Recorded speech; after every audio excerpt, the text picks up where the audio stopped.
Palang araw po sa ating lahat. Welcome back po sa ating 365 daily devotion with Pastor Russell Ocampo. So, ang topic po natin for today is ano ang sinasabi ng Quran tungkol sa Bible. At meron po tayong concept na infallibility.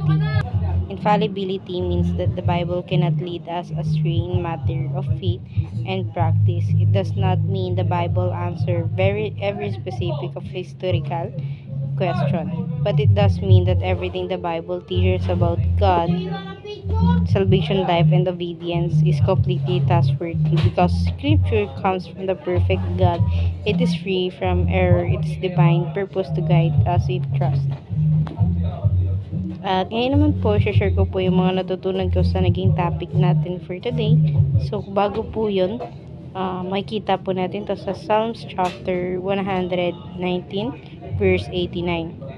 Your Lord is eternal, it stands firm in the heaven. So, sa Tagalog po, magkamaliman o Panginoon, ang iyong salita ay natatag sa langit. So, ngayon naman po, i-share ko na po yung mga natutunan ko sa naging topic natin for today. So, first teaching po is the Bible is preserved by God to guide us. So, yung Bible daw po, ginawa po siya ng Panginoon Kristo or isinulat po siya ng Panginoon Kristo at binahagi po siya sa atin upang sa ganun mag-guide po niya tayo in all ways sa mga ginagawa nating bagay at sa mga pagdedesisyon po natin, ganun din po.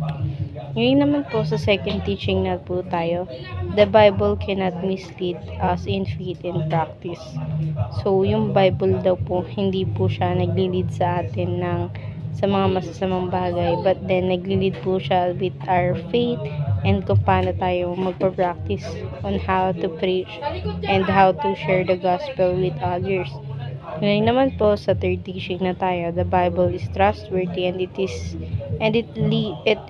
will lead us to God. So yung Bible daw po, isa po siyang katiwa-tiwala na bagay na pwede nating basahin dito sa mundo at naglilid po yun sa kung paano tayo magpuri at magsamba sa ating Panginoon.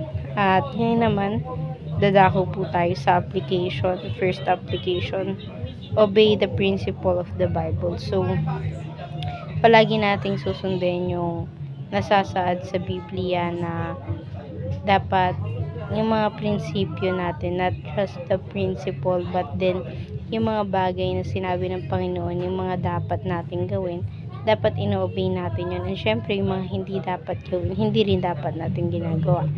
Ngayon naman sa second application tayo, trust that the Bible guide us to God. So, palagi tayong maniwala na yung Bible, ginaguide niya tayo kung paano sumampalataya sa Panginoon, kung paano makilala yung Panginoon. Hindi yung sinasabi natin na may Bible kasi para lang malaman natin kung ano yung mga dapat at hindi dapat gawin, but then naglilid siya sa kung paano natin sasambahin yung Panginoon at makilala siya. Ngayon naman sa third application na tayo, enjoy the favor and blessing of God. So, palagi natin i-enjoy yung mga bagay na binibigay sa atin ng Panginoon, yung time na binibigay niya sa atin, yung buhay na binibigay niya sa atin, and syempre yung mga blessings na yung binibigay niya sa atin. Dapat yung mga blessings na nagpo-flow sa buhay natin is lagi nating ini-enjoy, and syempre pinagpapasalamat na rin sa ating Panginoon. Ngayon naman sa discussion na tayo, why is it important to believe that the Bible cannot lead us astray?